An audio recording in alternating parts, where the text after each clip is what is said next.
All right, folks, how we doing today? Greg and Gabriel here from the Sunshine Reformer podcast. So today, this is episode 5 and a special episode. We're recording on a different day. Things are getting weird. But of course, we have a special guest here today, our friend Artorias. Hello. Who has been a mutual friend for the last little bit that we've been in contact with.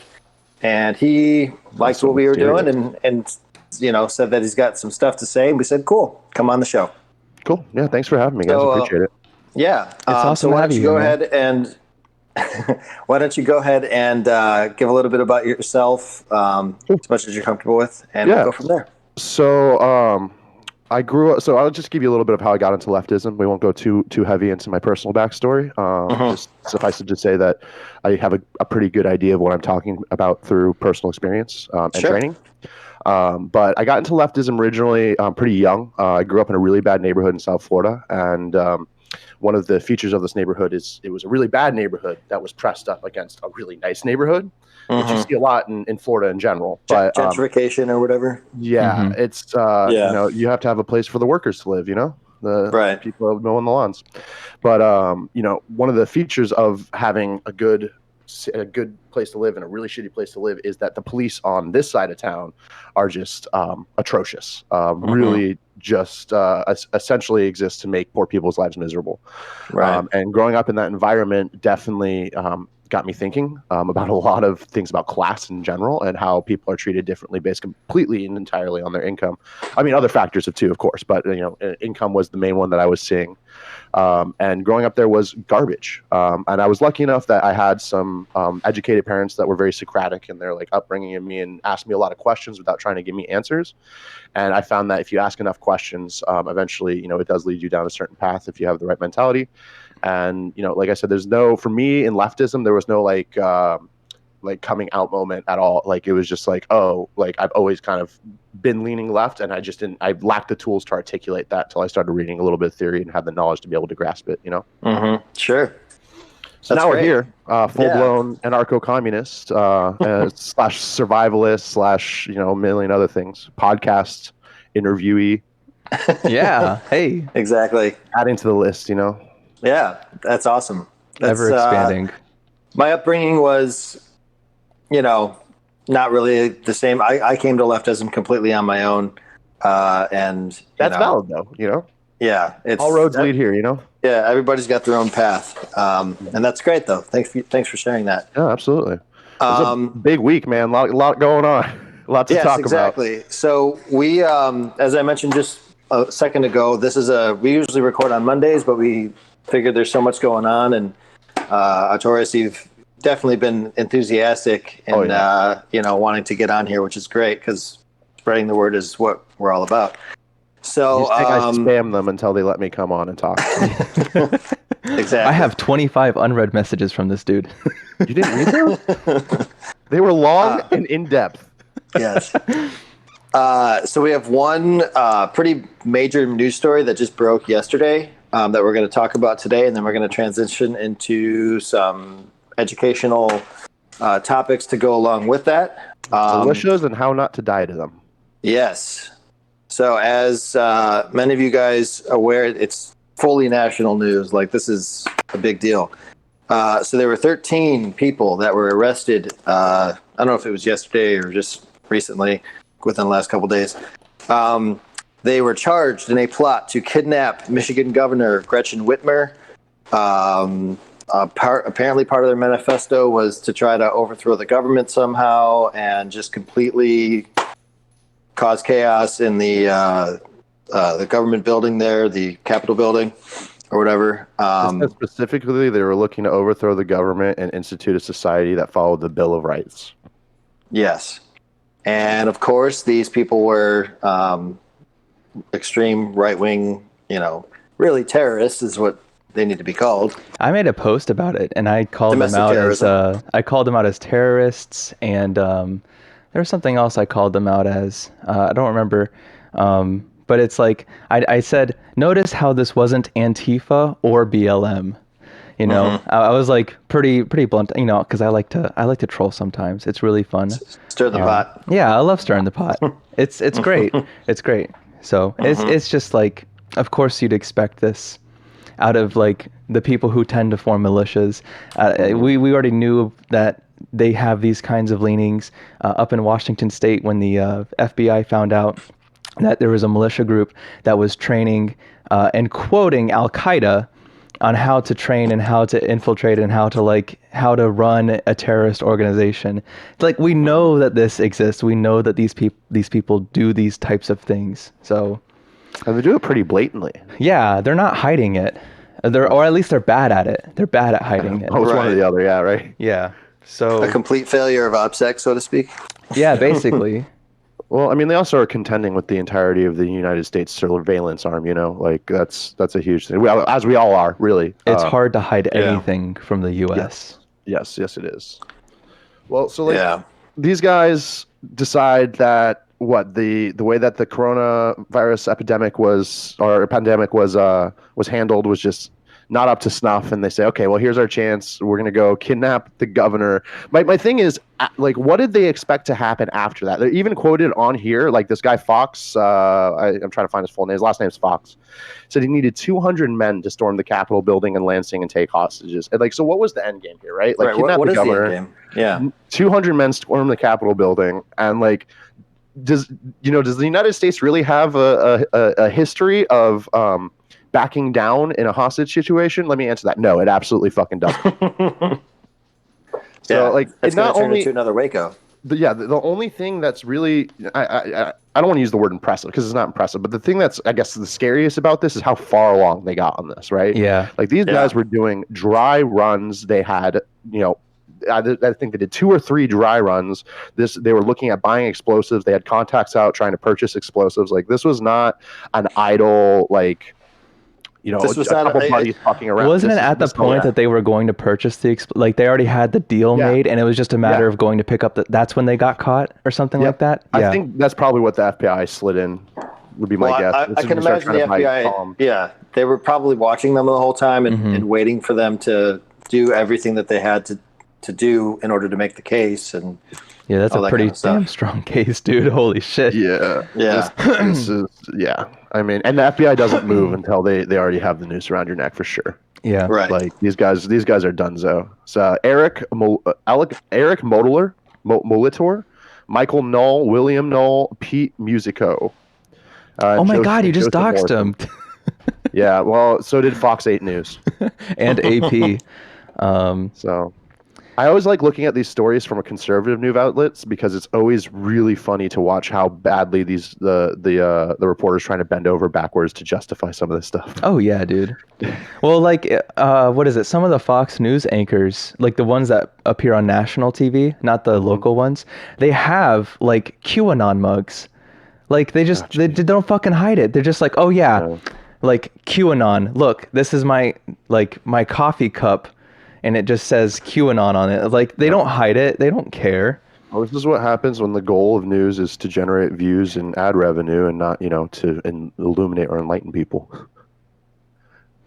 That's really the basis of it. It's like, we have a system that all our media, all our news reporting is based off profit. It's what's going to get people on there, and these people have figured it out. The people who've been radicalized in these Facebook groups, they're the people who are glued to the TV. What a nightmare. That's rough. Just these sucking guys, down the Kool-Aid. These guys just obviously drinking the Kool-Aid as well. How many of these guys do you think got radicalized by Facebook? I would say there's probably a couple in here. Probably all of them. Yeah. I think there was an article that came out that with a study that showed that Facebook was really likely to like radicalize people to the far right or something, and it's happened all over the world. Yeah, there's a documentary they put out called was it The Social Dilemma or something like that? They do a pretty good job of explaining it, but basically, like, Facebook feeds you up groups based on your interests, and if you have interests in like aliens, right? Facebook's algorithms can be like, oh, okay, well, he has an interest in aliens, and all these people over in this, right-wing group also have an interest in aliens. Let me just push this, boom, right into his feed based on, mutual likes. And I'm sure there's a ton of other factors, whole teams of engineers trying to make this happen. But, it really seems to be like the way that they design the algorithms, and they purposely design algorithms to do that. Like, algorithms are not a neutral thing. They're not just numbers. They're designed to do a certain thing, right? Right. So they're so good at doing this certain thing. It's gotten so out of control. You see, I think it was like 60% of people who end up in radical groups got their way through Facebook, which is concerning. Right. So I'm actually I am on Facebook just for my business stuff, and I'm part of a couple left-leaning, specifically armed leftist like type groups. I won't mention names, of course, because they did recently get they had to redo their stuff or whatever. Opsec's important. Yeah.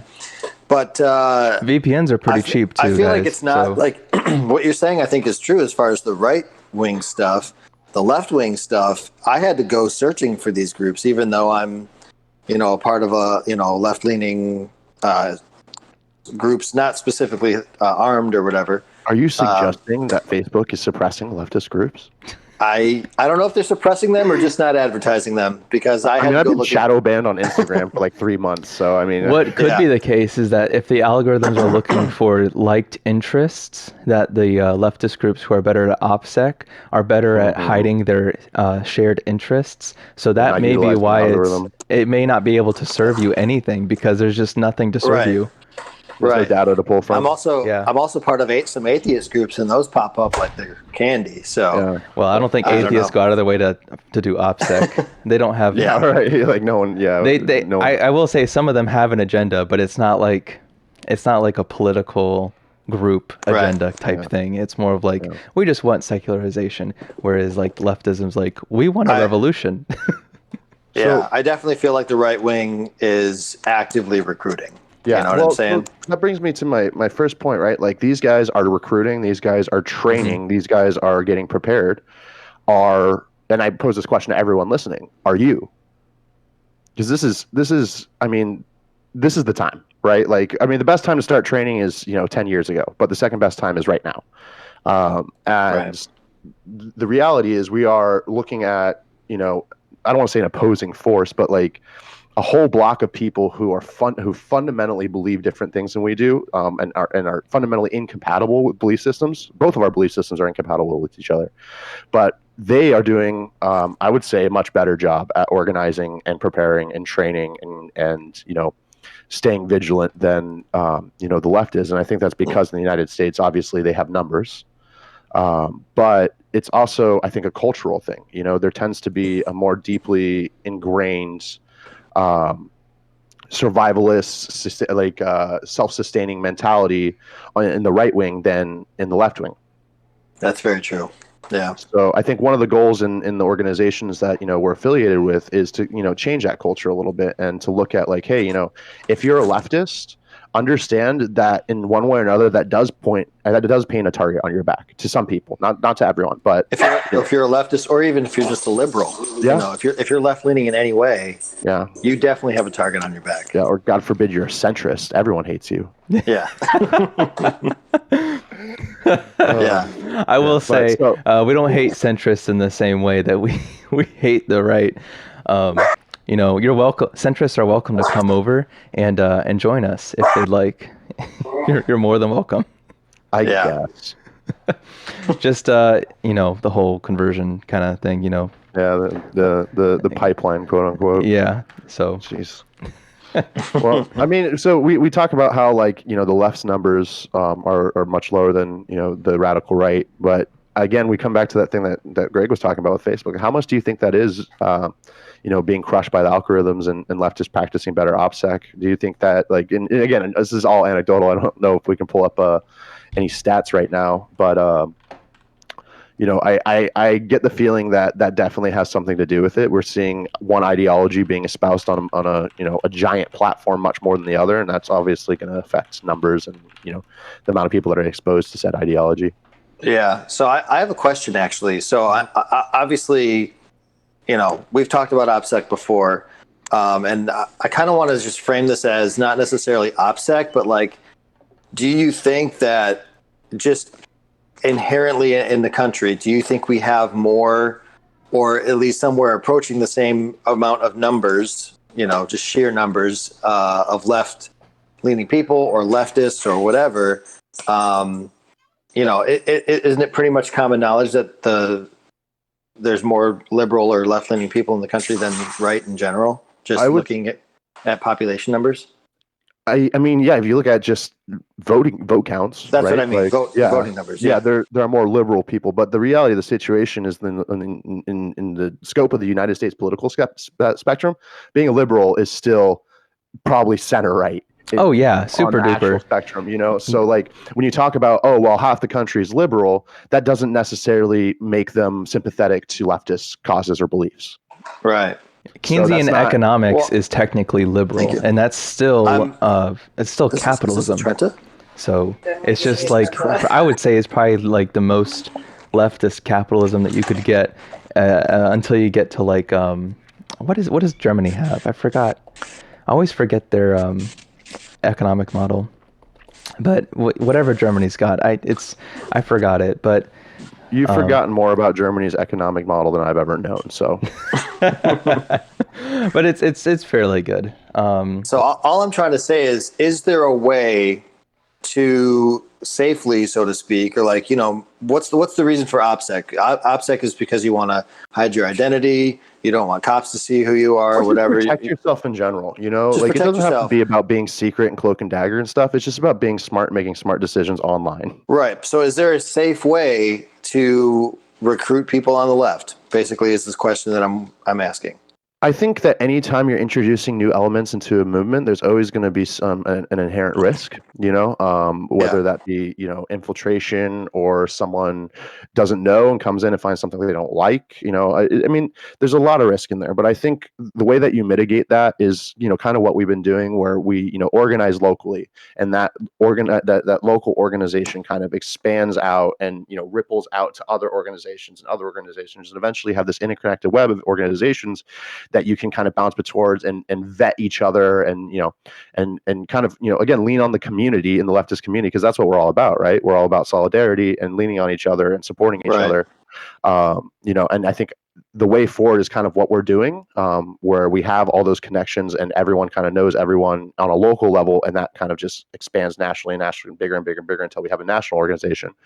But to vet people on a I guess the short answer to this long-winded statement is you vet people locally, right? Like the same way we do it when we meet up, we talk to people, and most people aren't super smooth James Bond types that are able to manipulate a situation into whatever they want. Most of the time people are like, if they don't belong, they're weird, and you can tell, and like you get bad vibes. I'm sure everyone's like hung around someone, you're just like, man, there's some bad vibes I'm getting off that guy. Well, I've never met a right winger posing as a left winger that didn't give me real bad vibes. Yeah. Right. Yeah, because that's really what it's all about is, even if we prepare for the worst and, nothing crazy happens, you still prepare for it. Mm-hmm. As far as getting more, again, my focus would be more towards on liberal people and trying to get them under the guise of self-defense. Mm-hmm. If firearms come into the mix, great.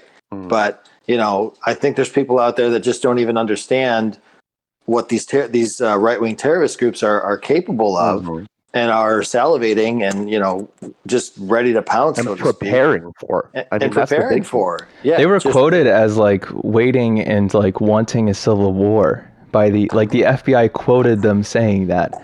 So like basically anybody that's got a fucking Biden sign in front of their lawn is a target. Is probably not concerned about them being a target. I live in a nice neighborhood, whatever. But when these people start, arming up and going down the streets, you are absolutely a fucking target. Mm-hmm. No matter, there's no way around it. No matter how much you like fracking. That's the reason why, like, I don't have any political signs on my yard. I don't have any political signs on my car or anything, because that's the first thing I thought of. Was like, wow, I'd really like to put a BLM thing on my front lawn, or like I have a really nice tree in the front. I'd love to put it there, but like then again, the week before we had a BLM rally in Palatka, someone went around and they swastika'd all of our like murals that we have. They just spray painted a bunch of like, I forgot the proper name for it, but it was basically the German Air Force swastika. They just did that like on a bunch of murals. So it was like, after that day, I was like, I don't think I'm going to. Well, that's what I'm saying though, is we know that we shouldn't be doing that, but the other rest of the liberal population that's like, oh, I'm going to go show my support for Biden Harris, put my Bernie sticker up or whatever it is. And that are just, they might not just be aware that this is going on. And then they could be, a really bad situation for them. Yeah. So those are the people that I want to talk to about it. And that's what we're going to kind of get into today, if we can. I mean, the worst transition on the planet, but hey, any segue is a good segue. Yeah, right. So basically, I thought I'd come on with everything that's going on, and just kind of talk a little bit about preparedness and this idea of like bugging out in a bad situation in a quote unquote apocalyptic or disaster scenario, and why I don't necessarily agree with that all the time, which is becoming less of a controversial opinion, I think, as more and more people kind of start to understand the mechanics of what goes into surviving on your own versus surviving as a group, Right. So, I mean, just jumping in there, right? Like we have, a million different scenarios we can talk about specifically, but I think with the theme of the week, I think militias and how to not die to them is probably a great way to move. There's the thumbnail right there. Yeah. So basically, there's two main schools of thought when you talk about like surviving like a natural disaster or an apocalyptic situation, whether that be a hurricane careening towards you, or earthquake, or militias, or zombies, or whatever whatever fantasy you want to have. But it comes down to two things: are you going to stay put and dig in, or are you going to GTFO? And that's a pretty complex question, but I think you can answer that pretty generally. The first thing you got to ask yourself is like, where am I? Because if you're in the middle of downtown Chicago, as I used to live, you're going to have a much different experience than someone who lives in rural Arkansas, right? Yep. So the first step there is you see the threat. Let's say their wildest fantasy had happened. The militias have taken over Michigan, and you're in Lansing, some shit, right? Dead center of the city. You have to make a decision. Do you stay put, stay where you are, or do you try to get out? And that's a really, really hard decision to make, especially when you have limited information. But if I were making that decision, the factors I would look at is, do I know the area? Am I able to successfully navigate out of this? Because imagine in this situation, imagine not having your phone. How many people do you think are able to navigate 10 miles away from their home without Google Maps? Like, honest question. I could just start driving and just end up somewhere, but I don't think I know where I'm going. Exactly. I can make it to the coast. Probably not a lot of people. Yeah, but if I was like, hey, Greg, you might be able to do it, but if I give you some grid coordinates, right? Yeah. Or a civilian some grid coordinates, I would say probably 95 to 99% of them will not be able to get there on their own. Oh, you're talking about like land navigation? Yeah, and stuff? or even land nav. I mean, there's a million different things, but the vast majority of people are not equipped to be able to navigate more than a couple miles outside of their home, which in this situation could be necessary. Right. So that's something to think about. Like, how prepared are you to actually get out, right? Like, do you have paper maps? Because Google Maps won't be an option, or could not be an option, depending on, right? Do you have transportation? Rucking 10 miles is no fucking easy feat. I'll tell you that right now. Greg can confirm. Yep. Do you have the what's the weather like? Is it the middle of winter? Do you have the weather to stay dry and to stay warm and to stay alive? Do you have enough supplies to, do you have a place to go even? Like most people, you can carry about maybe a week's worth of supplies on your back if you're really slimming down on a lot of stuff, I think you'd be hard pressed to get more than that without, some kind of cart or vehicle of some sort. Right. But these are all things to think about when you're talking about bugging out, right? Like, this is not an easy feat where you're just like, okay, I grab my bag and I just walk out of here, because on top of that, say you have all that, right? Say you're a psycho like me, and you've prepared everything, and you have all your paper maps and your go bag, and your big rucksack, and your boots and your weapons and all that stuff, and you're ready to go, right? Well, do I have anywhere to go? Well, the answer is probably not. Not without other people.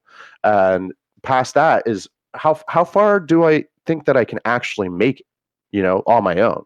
And the reality is, like, unless I'm going out to where my family is in Colorado, like half the country away, there's not a huge reason for me to go out and start walking, right? Mm-hmm. So that brings me around to this idea of bugging in rather than bugging out. In a situation where things have hit the fan and things have gone to shit, your most valuable resources, they're not the ammunition that you stockpiled. They're not the medical supplies that you stockpiled. They're not, the survival gear and the gas that you've stockpiled. Your most valuable asset in a life-threatening situation are other people, are your friends and your family and the people around you in your community. True. Because preach. Yeah. I mean, that's the first thing, right? It's much easier for 2 people to survive than 1 person to survive on their own. It's much easier for 3 people to survive than 2 people to survive, and so on and so forth. There's exceptions to that, obviously, if you have children and things like that. But able-bodied adults, you tend to want more than less in a survival situation, as long as they, have the same goals. Right. And I would say that all this preparation that you do on your own, the maps, the ammo, the food, the water, the gas, all that stuff becomes, it grows exponentially when you have other people doing the same thing, right? Mm-hmm. So to me, when we talk about what's the most effective survival scenario for any natural disaster, it's community organization. Community organization, and knowing your neighbors and having like-minded goals and having a plan of action in case any of this goes down. And the vast majority of people that I meet, this isn't even a thought in their head, right? It's like, oh, zombies come. What do you do? Oh, well, I grab my gun and I get in my truck and I start blasting the zombies. It's like, okay, well, that works in movies, but ask anyone that's spent time in a combat zone, and that's not how things play out. 7.5 billion people on the planet, and you're just gonna go out and you have 7.5 billion bullets, and you're gonna shoot every single zombie. Absolutely, yeah. Or in an even worse case scenario, which I would argue that having a full right wing takeover of militias in a city is probably a worst case scenario. More realistic. More likely. Yeah, you got guns and ammo and shit, but you're not fucking John Wick. Right. No one is.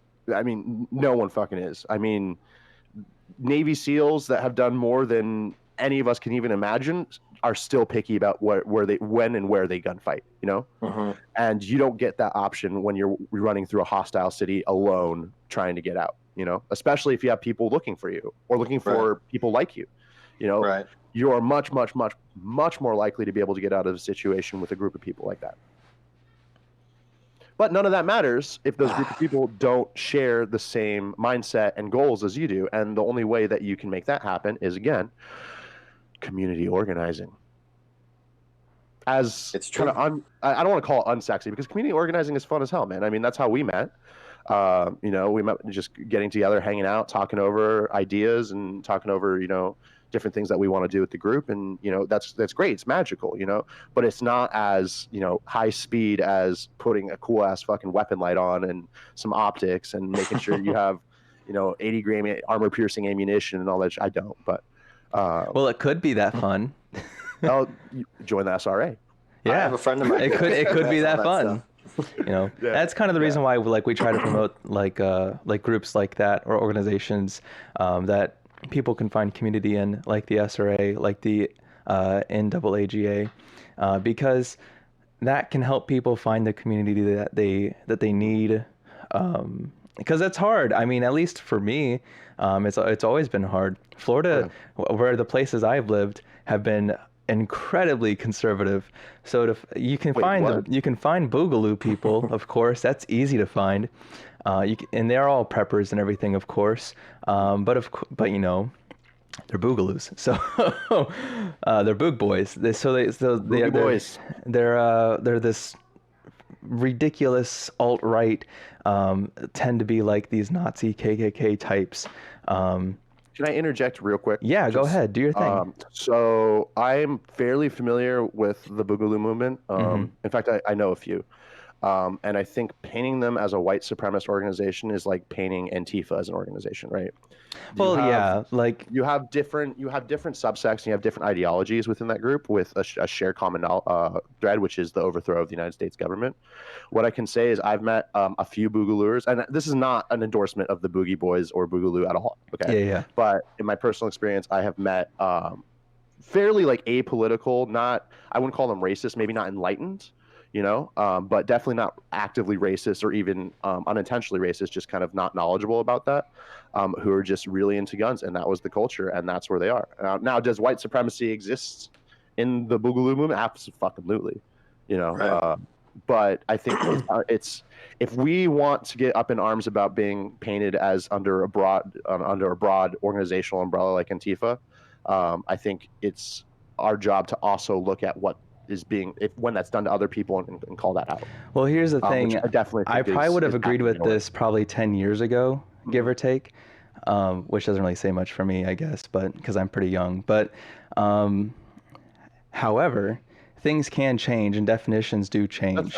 Kind of like now this is kind of like going to be a trigger warning for anybody who may be trans. But like back in the 50s and 60s, we would call trans people. Well, that's no longer a term that we use anywhere. If it's no longer a term that people who are trying to be respectful use. Right. There's a different term for that. And terms evolve and terms change. I think a lot of people used to see Boogaloo boys or Boogs or whatever you want to call them as just like the broad prepper community. And it did come from like that's how I was originally exposed. Yeah, that's how. Yeah, but I think it's kind of safe to say that it's changed, at least in the United States, to a degree that it possibly could be redefined, where we see consistent articles, we see consistent things in the news media, and the number one threat in the United States in regards to terrorism specifically is white nationalism, as recognized by the CIA and FBI, not any leftist movement, not any like Middle Eastern religion or subset or etc. Religious based. Yeah, terrorism. it's the number one threat in regards to terrorism, and consistently shown in information like actual terrorist attacks, like the one we were talking about with the 13 trying to abduct somebody. That's a terrorist act. The white nationalism, and I would say in the 21st, in the what is this now? We're in 2020, so it's still early 21st century, but we're getting along into it. I think the term is being reassigned and reevaluated to this larger group. And I get the whole broad stroking and such, but I think there's too much changing too quickly to try to keep that type of nuance when we're literally talking about something that almost happened. And if it wasn't for the FBI, we would be, instead of talking about 13 people getting arrested, we'd be talking about 13 people who successfully abducted the governor and attempted a coup. So and people would have died. Yeah, people would have died. Like I said, when I first started learning about the different movements, the anti-government movements, it may have been a little bit of a different landscape as well. I think it is. I have family who took issue when I did the same thing.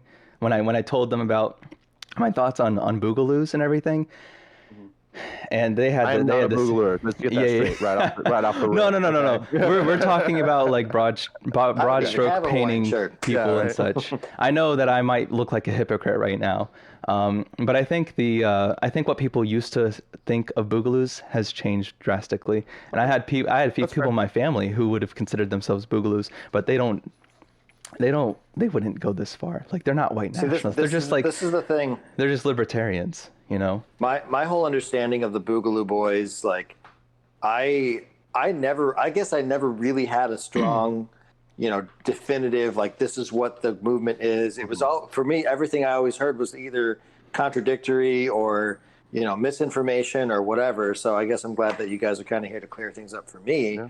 But I feel like my viewpoint is probably the same as a lot of just regular people who are either not paying attention as much or whatever, even within the leftist community. So it's always just kind of been like, oh, they're bad, and then no, they're good, and Well, it goes to show that there are changes in times with these things. Nothing is consistent. Nothing stays the same. Obviously, we have the different. Democratic Party was the party of slavery, and I mean, things change, right? Like titles and labels change for sure. Yeah. So thanks for clearing all that up. I think we're probably in a transitionary. Bad. Yeah. Well. Yeah. For now, hopefully, maybe that changes. I think we have a little bit of time left here. We have a ton of time. Oh, we have a ton of time. We have a ton of time. You know how I like to talk. So we can keep it going. Yeah. So while we're on the subject of kind of like Boogaloos and like different ideologies and stuff, and we were kind of talking about, you know, how leftism kind of has an issue with numbers right now with enlistment. Oh, yeah. Right. So my question is to you guys. I want to post this as an open question. I have my own thoughts, but like, who do you think are like where in the political spectrum do you think it's easiest to get people from there to leftist ideology? Like if they're starting on the right? If they're starting, where would you prefer they start if you wanted to bring them to the left? So my answer is like I have had a lot of success with bringing right libs over to the left lib side. Because from there, because when you have like, oh, well, I hate government, and I hate people taking my money, and I hate people, stepping on my rights and stuff. It's like I can work with that. Oh my God, right? I hate that too. Yeah, I hate that too. Oh, you like guns? I love guns too. I got some news for you. There's no difference in who's wearing the boot if the boot's still on your neck. You know, right. So for me, I found a lot of success in kind of being able to find common ground with libertarians. With right libs, and being able to be like, well, you know, you have some points for sure, and I agree with some of what you're saying, but here is where my differences are, and here's why, and that has been the most successful, I guess, like quote unquote pipeline that we talk about, and going like, yeah, you know, like, yeah, it sucks when the government steps on your neck. You know who's going to step on your neck way more efficiently? Amazon. Mm-hmm. So, you know, I've had a lot of luck with that, but I just want to know if you guys had any experience with that specifically. You want to go first, Greg? Because I had a really long. I've been talking a lot, so I need a doozy. I need to step down a little bit. You're fine. So I actually have a really good friend of mine that is fully exactly what you just mentioned. He's part of my D&D and Magic group, and he was raised. What a nerd. Yeah. He was raised ultra conservative, like his dad. I never got a chance to meet his father, but because he passed away recently. But his dad was the reason why he got into guns and grew up. I don't think it was Baptist, but some kind of, you know, crazy Southern Christian, you know, upbringing, whatever. Yeah, and so he was that for a long time. But then I guess his newest wife. He's been married a couple times. Has kind of changed that a little bit. Sorry, my dog is. Angus, come here. Stop. The mascot. We have a new guest host, Angus. Yeah, exactly. The mascot. Right, sorry. So he was conservative, you know, whatever. And his wife, I think, has really opened his eyes to liberalism. But of course, still likes to shoot guns a lot. I think he likes guns more than I do, which is pretty crazy. Yeah. And we go shooting all the time and stuff. And we've had some conversations about, you know, because he's a registered Republican, has been his whole life. He's almost 40. And he was at my house last night when we were playing Magic, and we were talking about it. He's like, dude, I am a registered Republican, and I'm telling all of my friends that, you know, Trump is a piece of shit. And and he's, you know, kind of on that spectrum now. And so I think if it can happen with someone like him, who was raised in such a conservative way, it's, you know, it's not impossible to find other people out there and you know, try to see them, have them see a different perspective. Well, there's a pattern there too, right? Like it's you're much more likely to get your mind changed by someone that you respect and you care about than someone who you know have nothing in common with or don't know at all, right? So in that case, it was his wife. So. Yeah, I think that's a really valuable lesson to learn. It's like you making friends is much more important to our movement than making enemies, right? Right. So if we can, you know, find a way to, the amount of times I've had to just like, I'm not touching that one when I'm having a conversation with someone, you know, it's like, okay. Well, let's keep trying to move the conversation forward, and we'll come back to that when we have a little bit more, you know, baseline knowledge. I explain to you why that's fucked up, but we're much more likely to be able to influence someone's opinion and change their mind about politics from a lens of a friend and a peer, rather than an adversary. And I think that's a really, really important lesson that comes right back into the theme that we're talking about, is community organization, talking about, the first step is making friends, right? Like that's the first thing you do. You make friends with your community and then you organize, because no one's going to organize with someone they don't like. And speaking directly to that, I live, I know, Artorias, you've seen my house. I live on a cul-de-sac. And I've got two neighbors on either side of me, where all the houses are pretty close together. On one side is John, I think he's almost 80. And on the other side is Bill, who is 70. Both, elderly white men, Florida born, whatever, been here forever. Well, I was doing some yard work in my yard the other day, and Bill just happens to wander on over and just kind of, hey, what's going on? Just wanted to chat for a little bit, which of course is just the most charming thing. Mm-hmm. He's a really friendly guy. That's awesome. And I didn't know, I still don't know where they lean politically. But we kind of just got into a conversation. I can make some bets. What's that? I said I can make a couple bets. Well, let me tell you the story. Oh, heard. So this is where this gets interesting. So we just were kind of talking, and he noticed I've got my ammo press that I'm getting ready to set up to make my own ammo. And I've told him that I go shooting and stuff. And he's like, oh, yeah. He's like, I got a shotgun, and I've got my 357 next to my bed every night. He's like, I keep it loaded, of course. And I was like, I'm glad you do. And, just kind of talking or whatever. And he's like, oh, yeah. He's like, I like guns, but I really hate cops. And I was like, what? 80-year-old ACAB. Yeah, exactly. And I was like, hang on, you hate cops? And he's like, yeah. He's like, this one time 20 years ago, this house, he's like, I was in my backyard and I saw these two young kids running up where your driveway is. And then I saw these two cops following them, and the cops came up to me and told me to get back in my fucking house. He's like, you guys are in my backyard. You don't tell me what the fuck to do or whatever. Yeah. And then he told me about another time that he got pulled over, and these cops were really rude to him. And he's like, I hate cops. He's like, I never call the cops. They can, he said some insults or whatever. And I was like, wow, so he likes guns. He hates cops. He's in his 70s, Florida born, Southern guy. You just never know about people until you just really get to talk to them. Oh. And I was sitting here willing to just like paint him in whatever color, as soon as he said, I'll put money on it, I was like, oh boy, he's going to have his world turned around, because I heard the story prior to coming on. Let me go grab my crow from the fridge. Yeah, exactly. No, but it was just, it's just that whole thing where you never know about people until you just talk to them. And again, these are my direct neighbors right next to my house and everything. So I think that in a situation, we could easily be friends and, do what we got to do to get by. He has a 357 to try to kill the moon. Exactly. Yeah. So, it was just a cool experience with my neighbor. So that's exactly what we're talking about. Yeah, that's what organizing is all about. Just getting together with neighbors, getting to know people, being surprised. And, those relationships are the foundation of leftism in general, right? Like our entire ideology is based on relationships, our relationship to each other, our relationship to class. Mm-hmm. And building those relationships is such an important aspect of what we do as leftists, and growing our community and growing our cause. Yeah,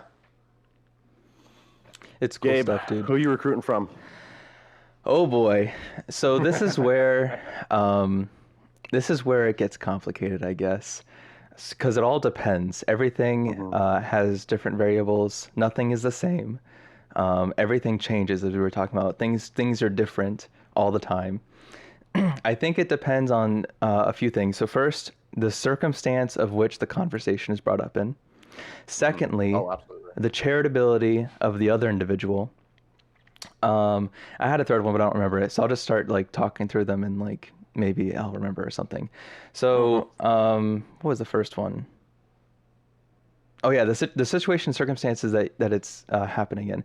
So if you have some sort of platform, or you have an audience or something, and you have somebody on, it's probably in your best interest to debate instead of convince that single person over, because in that case you'd be more likely to get the audience members to lean towards your side, because that would be, the bigger impact is to show everybody else, hey, these are my ideas. You're not debating a one person, you're debating to put the debate so other people can see what's going on. Yeah. You're not talking, although this may be frustrating to like the other person, because some people do just want to debate you. They don't want to. They don't want to have to contend with you talking to the audience. But in circumstances where you have an audience or you have a platform or something, where there's a possibility that other eyes and ears could be listening, it might be in your best interest to just talk to the audience, so to speak. Talk about the other person's ideas, why some may be good, some may be bad, whatever the case may be. And then sway the audience, because you have more eyes and ears that way. And, those people have friends, and they're more likely to talk to their friends about XYZ, and they're going to be more convincing to their friends and family than some stranger will. Now, this goes into the other situation or circumstance, or it doesn't have to be. It doesn't have to be two options. There could be others, but the most common are either you have an audience or it's a single person. The other one, which was, a single person, like those audience members would go, you have a better chance as a friend or family member to bring somebody over to your side, talking to them as an individual. And in that case, you don't want to dunk on them, because that's not going to help anything. It is really satisfying. That's why you gotta have a healthy amount of debate, so you can dunk on somebody, and then you can also have those really nice conversations that are really personal, But you gotta get the dunking in, man. You gotta find somebody to just dunk on. Yeah. I'm planning on doing a lot of dunking when my dad moves in.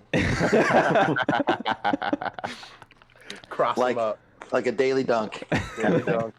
Hey, that could be a segment on the show there. The daily dunk. The daily dunk with Greg's dad. Yeah, I love it too. Hey, Dad, come on over here. Let's have a conversation. Yeah. But in those situations and circumstances, obviously you want to be more personable. You want to be nicer. You don't want to seek attacking the person. You want to respond to the person. You want to listen to them, what they're saying. So that would be the circumstantial part. The second bit is the charitability of the other person as well, and you too. As someone who, if you're going into a thing that's personal and you're not being charitable, they're going to notice that. I say most people would notice that, and then they're going to be put off. So, well, it makes them defensive too, right? Yeah. Because if you're not finding middle ground, it feels more of an attack. You're just attacking them. Yeah. So the charitability, and this is where I think there's a lot of nuance here too. If you're talking to a libertarian, there's a lot of different types of libertarians.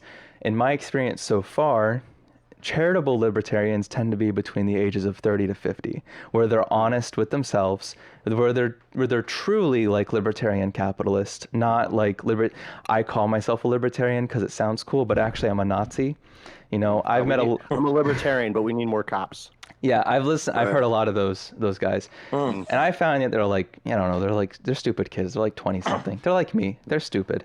They don't know what they're talking about. They think they have a really good opinion. Just like me. But my opinions are right. That's not yeah, true, but my Gabriel. opinions are right.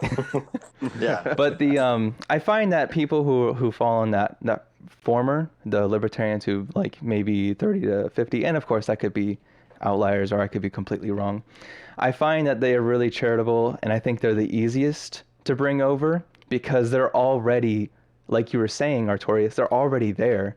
Just minus a few extra steps, Mm-hmm. They're there with the libertarian part. They're there with the whole little nudge.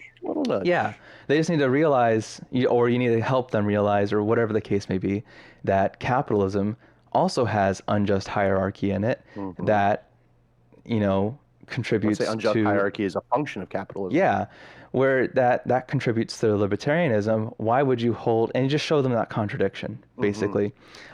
Mm-hmm. If you're dealing with someone who isn't charitable or cognitive dissonance, or maybe not even following the libertarian thing. If other than the libertarians, it's probably easier to get a center-leaning liberal, like a Democrat. I might disagree with you there. I really and here's why. Well, they're still second on the list. They're not first. Yeah.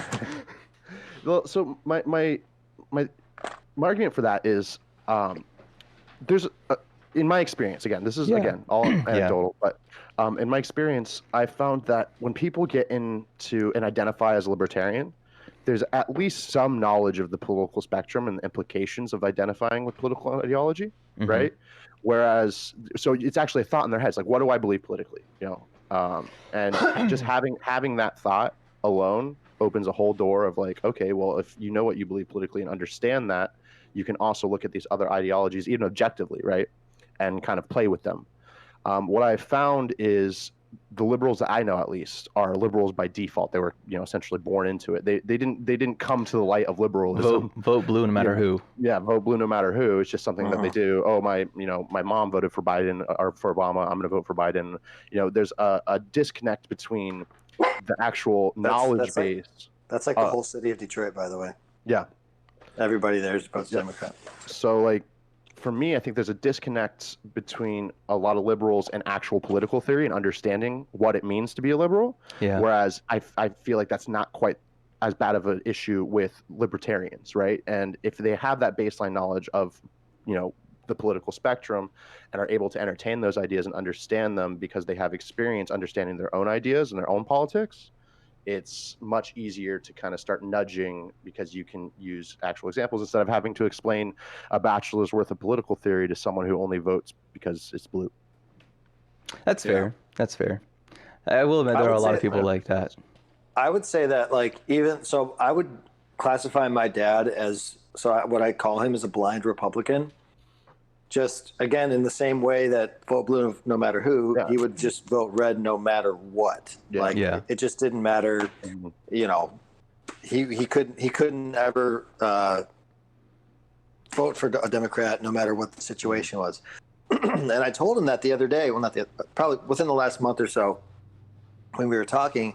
I said, Dad, you've let Fox News and all of these conservative news outlets and all this kind of stuff, I think, kind of really sway your mind in a way that's just not great. I said, if you really look at Joe Biden objectively, I really think that you would see, not really praising Joe Biden, but just saying, versus Donald Trump at the very least. I think that you would have more in common with Joe Biden's policies as a Republican, because he's kind of more center. Yeah, because Joe Biden is like a center 90s Republican. That's all he is. Right, exactly. He's a center 90s Republican, And I said it's all about marketing and branding. He's calling himself a Democrat, of course. Donald Trump in the early 2000s called himself a Democrat and was registered as a Democrat. And so it's not really, using these terms, it's like you have to really look at the policies, you have to look at the record, all that kind of stuff. Kind of little tiny, bite-sized pieces of information that I'm trying to give my dad, just to be like, look, you have to look at it this way and not this way. You've been looking at it for, through the wrong lens for a long time. So that's what I want to try to do with my dad, at least, because he's just always been red and Republican and whatever. Unfortunately, Joe Biden will be a very palatable choice for him then. That's what I'm trying to get him to see. Well, and that's the entirety of the DNC's platform, right? Is trying to target those voters. Yeah. Yeah, exactly. Yeah. So it happens on the right too, for sure. Yeah. Made me sad because then I just thought of Bernie. It is what it is. I know. Yeah. You know what it was? Is he didn't rock the beard. Oh my God. If he had gotten a beard, the DNC would have been unable to stop that majestic facial hair. Who, Bernie Sanders? Yeah, Bernie Sanders. If he had rocked, I think he went like 2 weeks or something without shaving, and it became like one of the biggest left memes. Oh, really? I fucking love it, man. I love it. Love it. I must have missed that one. Guy looked like Solidus Snake from Metal Gear Solid 2. Punished Bernie. Yeah, man. So what else we got? Anything else? Well, we talked about Boot Boys. We talked about a little bit about shit hit the fan situation, some bug out stuff. Fun fact, guys, and I don't know if you guys our listeners are aware of this, but the entirety of the United States military's training manuals are available for free in PDFs online. True. So right now I am currently looking at, let's see which one. I am looking at MCRP 3-02H Survival, Evasion, and Recovery, United States Marine Corps Manual. What a sexy name.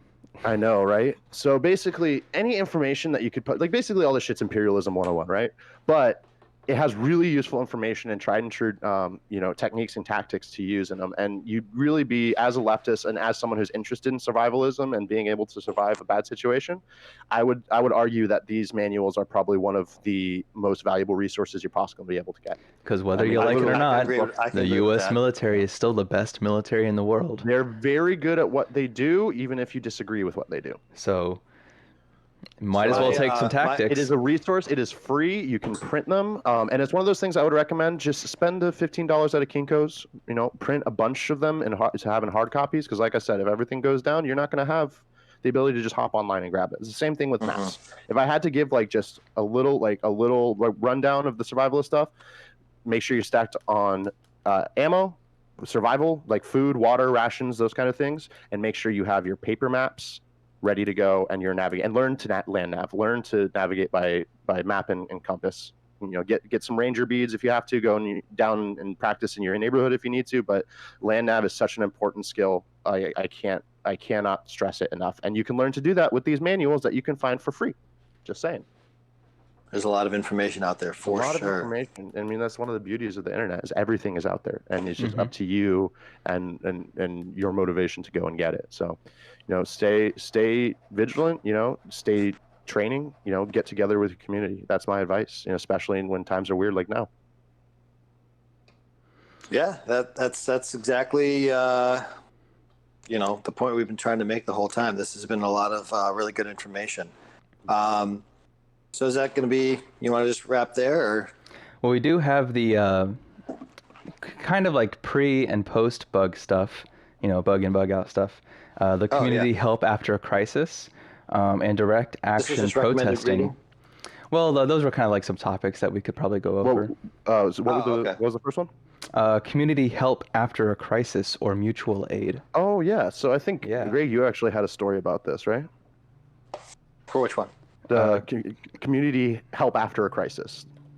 When you the hurricane, the mutual aid, the tornado. Sorry, the tornado that. Yeah. Tell us how you saved everyone from a tornado. Single-handedly, this man flexed on the world. Just flexed on it.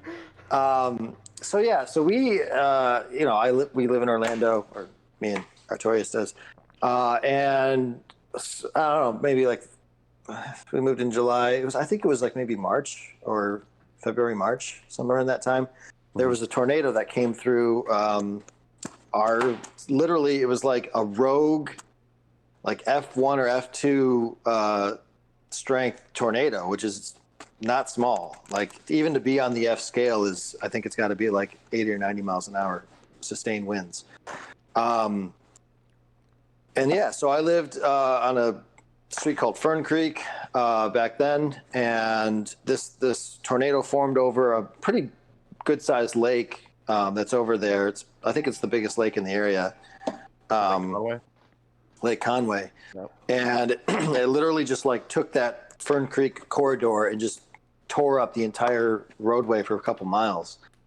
And people's roofs got ripped off of houses, cars got destroyed, trees came down.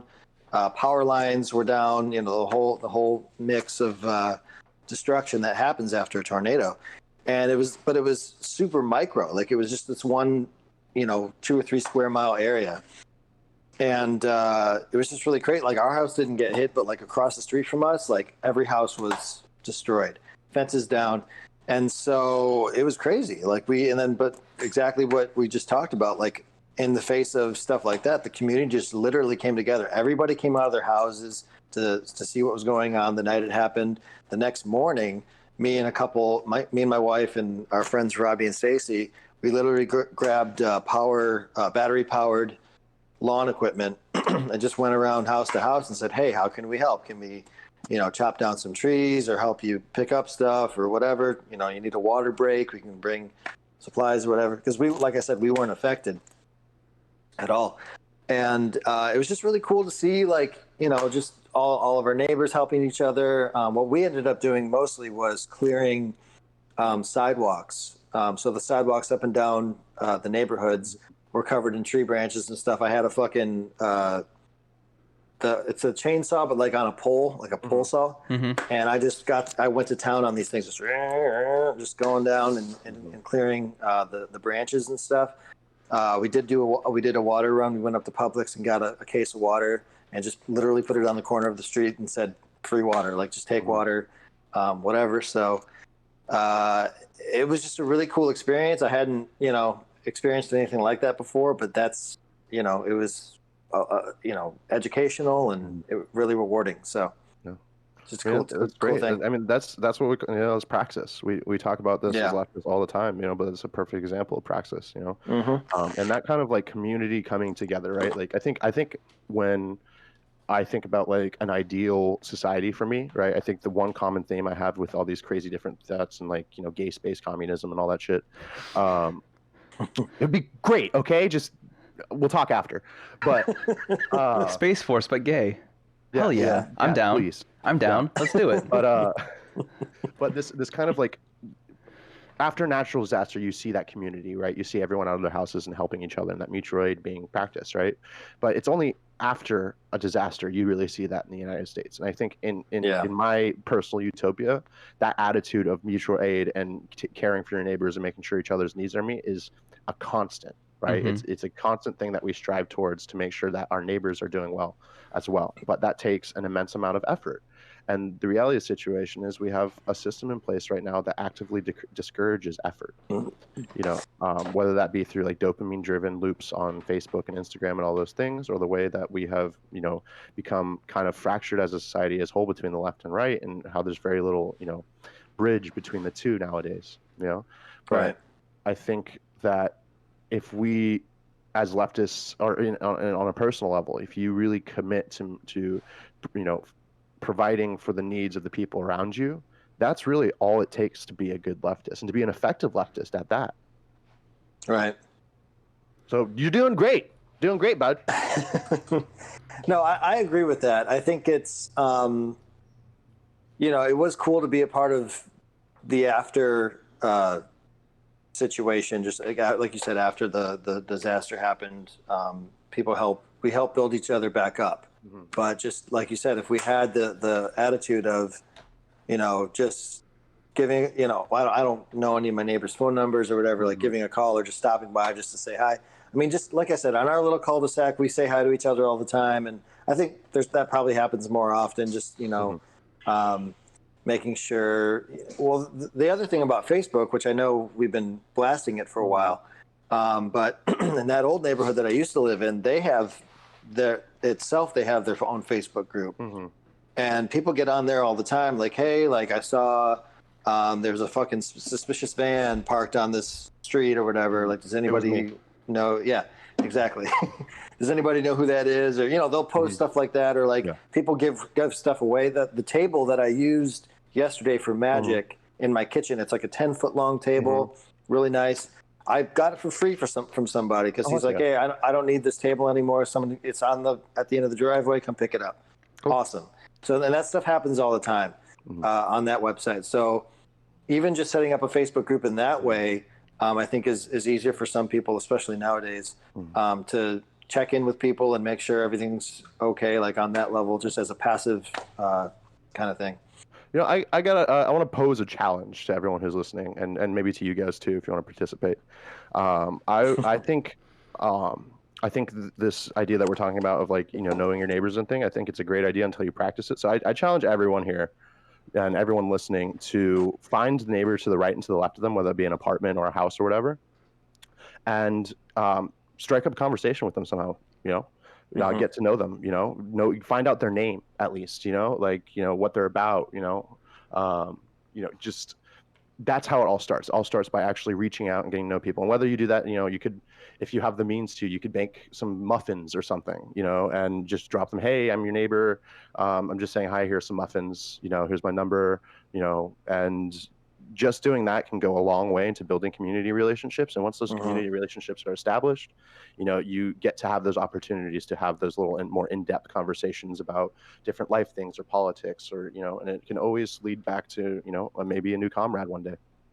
I was going to say, especially in purple states, Because even if you have a Biden, state, you have an obligation to do so. Right. If you have a Biden sign up and you're like literally like 5 or 6 houses down on the sidewalk, there's a house with a Biden sign in front of it, and right next door is a house with a Trump sign in front of it. Man, I want to be a fly on that fence. And I drive by it, I walk by it all the time, and I'm like, do these neighbors know each other? Like, what is going on? Mm-hmm. Like, obviously, I haven't heard gunshots or anything, so there's no micro wars going on or whatever. Yeah. But it's just like the Trump guy's using 300 blackout subsonic. That's why. Exactly.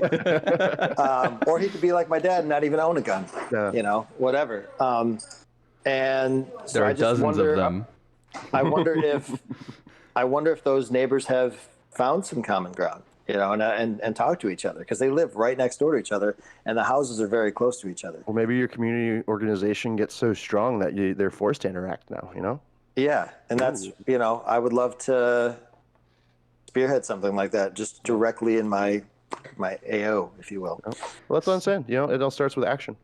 Yeah. Something that I thought was really cool that this is not my idea. I am not the originator of this idea. One of my friends up in Michigan, of all places, their neighborhood does. There's one guy every year, one time a year. It's just a massive neighborhood block party thing. Oh. They'll block off the entire. What part of Michigan is it? I don't remember. It's close. It's a suburb area close to one of the cities, but I don't remember which city. Yeah. That sounds familiar. People do that kind of stuff. It's just one guy. He goes around to every house every single year.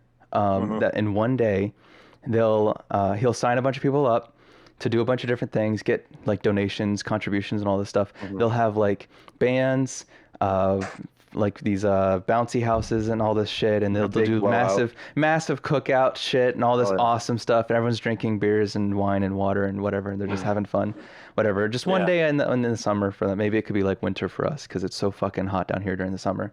But that's a great idea too. It's like what's that saying? It's like, if your revolution doesn't have dancing, I don't want any part of it, right? Like, yeah, right. Like having fun is a huge part of, I guess, like, well, one, self-care, right? We all need to take care of ourselves, but it's a huge part that helps communities come together. You know, if you make it fun rather than, you know, chopping up trees in the wake of a natural disaster, creating an environment that's fun and has a lot of levity, and, you know, that also creates an environment that you can talk to people, get to know people, and you know, just and it contributes to having a more convincing argument without having to be good at having convincing arguments. You know, oh, look at that scary communist grilling up some delicious ribs. Hell yeah. You know?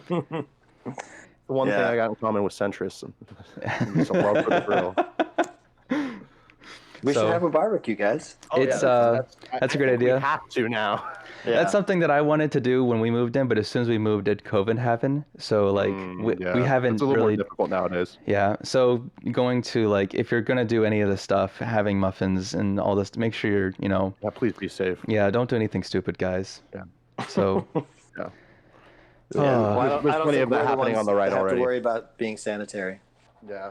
I worry more about the right side. I only wash my hands once a day. That was a joke. I like to live spicy. Gives it everything extra flavor. I like my hands to be extra seasoned. Everything's barbecue. Jesus Christ. Yeah, exactly. Oh man. Okay. Did we have another talk before this turns into barbecue hour? I think well, there are a couple things that we could hit up after this, because we've been talking about what you can do for yourself and your family, how to get people kind of on your side. We've also talked about what you can do in your community that isn't political. So this is just community development. Now we can talk about what we can do in terms of politics. And that kind of like I feel like that's the cherry on top, because you could have a community, you can do all this stuff for yourself. You know, you could have really convincing arguments, but at the end of the day, we live in a nation. Unfortunately, nation states exist. We live in the United States. Elections do happen, and representatives do get elected. You could have an entire community, and if nobody votes, or if nobody participates in getting people to vote, or, you know, whatever aspect of political, you know, whatever discourse and such needs to happen. If this doesn't happen, then it doesn't really matter. because the rest of the country will just keep going one way, and you have your own little community that's doing their own thing, and then soon you're going to find yourself surrounded by, your community is on. You'll have everything, but you'll be by yourself with your community. So how do we take the next step? What's the next thing? And as far as like political organizing? Yeah. What do you guys do? I just did a whole little talking head thing just there. So what are the things that you guys maybe want to talk about, have done, or plan to do in the future? So this may be complicated. Like obviously avoid things that you wouldn't want. Yes. I mean, you guys know a little bit more about my history than these people on the podcast.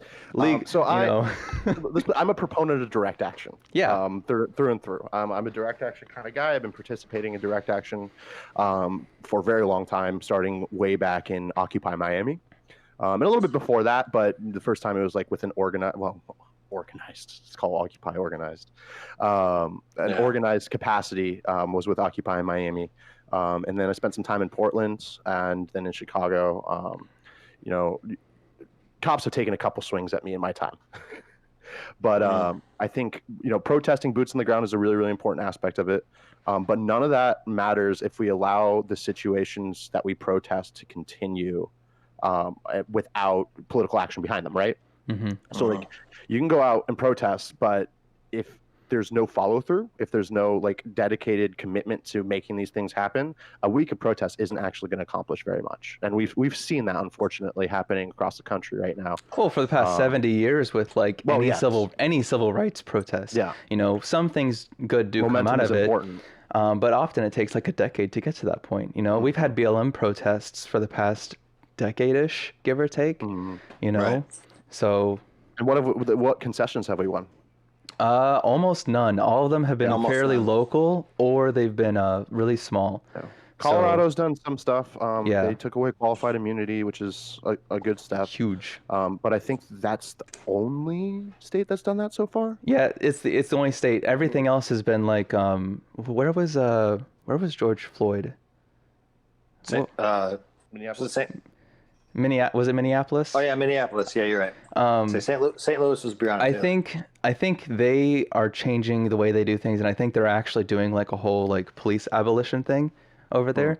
If I can find the article, I know a few of these towns and cities are doing this, but again, this is comparatively small.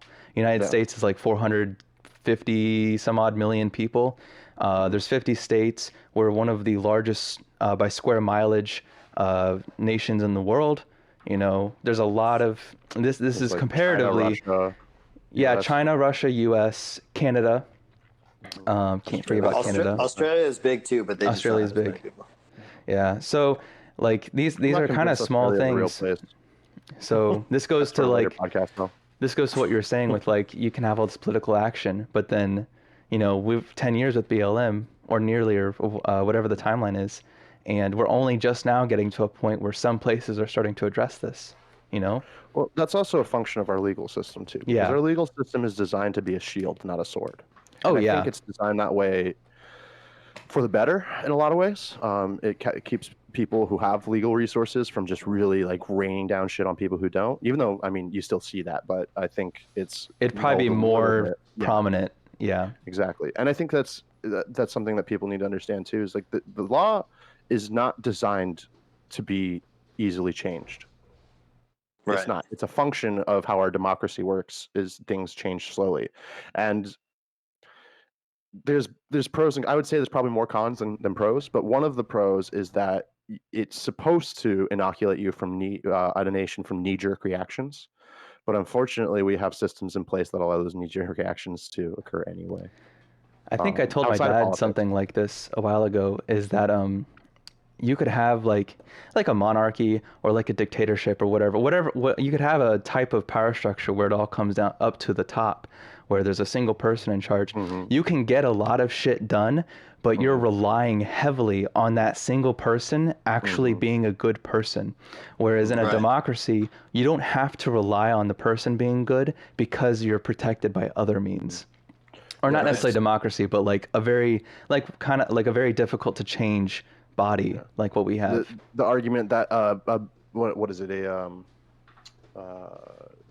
a dictatorship, when a beneficial what's the word I'm looking for? Benevolent dictatorship. Benevolent. There's an argument that the benevolent dictatorship is the most efficient way of government because you can make changes that you need to make and blah blah blah. But there's a lot of risk there. There's a huge amount of risk. Which is why I'm all about non-hierarchical forms of government. Yeah. That's kind of a theme here. Do you guys think that we'll see any actual tangible changes to our government within our lifetime? Are you asking the optimist or the realist in me?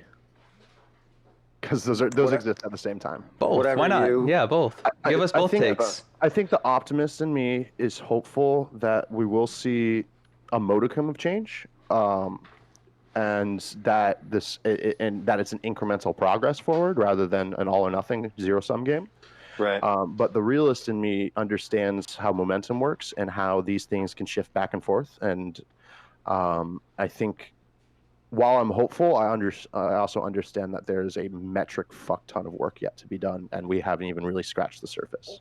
Right. So I mean that's my take on it. We can't afford to lose steam now because we're percentage points. We're not on some end goal. We're percentage points forward. We still got a long way to go. Until we see society being de-hierarchicalized, if that's a word. I think these problems are going to continue, whether they're race-based, class-based. I mean, they're all intertwined together. But there's so much education needed to be had too. Well, that's the biggest problem with leftism. I think it's the amount of theory that you have to have under your belt in order to, and not just theory, right? Not just I read Marx, but there is a baseline of knowledge and understanding of yourself that you need to have in order to kind of arrive to a leftist philosophy, you know? Right. No one really gets there by accident is what I'm saying. I'm kind of hoping there's just an asteroid or something that hits the Earth and we just kind of start over. Yeah, something like that. And I watched Cabin in the Woods over the weekends, and the big spoiler alert if you haven't seen it.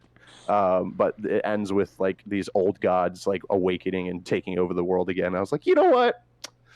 It's not a bad. Yeah, reality. End of 2020 might as well. As you guys probably know, I'm a little bit of a reformist, just because I think accelerationism has a tendency to... Coward. What? I know. Hey, I get a lot of shit for this. I get so much shit for being a reformist and being a leftist because it's we need a revolution now, and it's buddy, I don't think that's realistic. I don't think look, I honestly think that accelerationism. I don't think we're gonna win a revolution now. No, we won't. Not against the U.S. government. Not right now. But the point of this would be I'm typically reformist. I think that's the logical. I personally think this is the logical side. Whether other people disagree or not, it's their opinion at that point, just as much as it's my opinion to be thinking that it is logical. But the way I think of it is if we had accelerationism, what we've seen in the past with accelerationism is that regardless of the outcome, what tends to happen in between the start and the end is a lot of bloodshed. And a lot more people tend to be actually killed as opposed to living in, whatever bad circumstances they are. And that's not a decision that I can make. Whereas I think it's better for them to have been alive than it is for them to just have end up dead. And maybe that's a bad take or whatever, but it's just not my call. I think it's a compassionate take.